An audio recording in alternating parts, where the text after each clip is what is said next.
2 weeks ago, we told you about a new sculpture designed for Boston Common, honoring the late Dr. Martin Luther King Jr. and his wife, Coretta Scott King. The statue has since made its debut, and as Nancy Giles tells us, it's playing to mixed reviews. Friday the 13th was a day for celebration in Boston. It was incredible. Like, there are very few moments in life where you're surrounded by thousands of people and everyone is overcome with joy and gratitude and love. Hank Willis Thomas, along with the Mass Design Group, created The Embrace, a 19-ton bronze monument to honor Dr. Martin Luther King Jr. and Coretta Scott King. I love this monument. Members of the King family attended the unveiling, including Yolanda Renee King, the King's granddaughter. We are all challenged to carry forward their unfinished work. But soon after the ceremony, a very different challenge. From certain angles, it looks a little confusing. On first glance, it hasn't been really perceived well. Critics, commentators, and the voices of social media piled on. Jonathan Evans, lead architect at the Mass Design Group.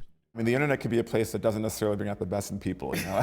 So you kind of take the medium with a grain of salt. Sometimes that form doesn't invite the most healthy conversation. At first, I thought it was amusing because, you know, it's amusing when people say silly things. I was more fascinated with what someone online says is somehow more powerful than the story of the Kings. Maybe it's just a matter of time. In time, we will see this statue for what it truly is. Some people saw, let's just say, something very different than the King's intertwined arms. Comedian Leslie Jones on our Paramount sister network, Comedy Central. We gotta talk about this. We gotta talk about this, because you know it's messed up when black people and the Proud Boys hate the same statue. Leslie Jones, she's a comedian, so she got to make us laugh. Part of having a healthy society is having critique. We might end up liking it. Did you know that people hated the Eiffel Tower when it first went up? It's true. Same goes for the Vietnam Veterans Memorial and the Martin Luther King Jr. Memorial in Washington. Ditto that now beloved Bean in Chicago. Hank Willis Thomas based his monument on a photo of the Kings. Back in November, he told us he knew the design was a risk.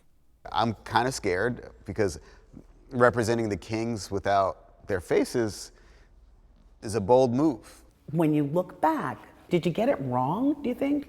Well, it's so important to remind everyone that this is a proposal that we submitted along with over 100 other proposals, and that proposal was chosen by the public through votes. Chosen by the citizens of Boston and funded with millions in private donations.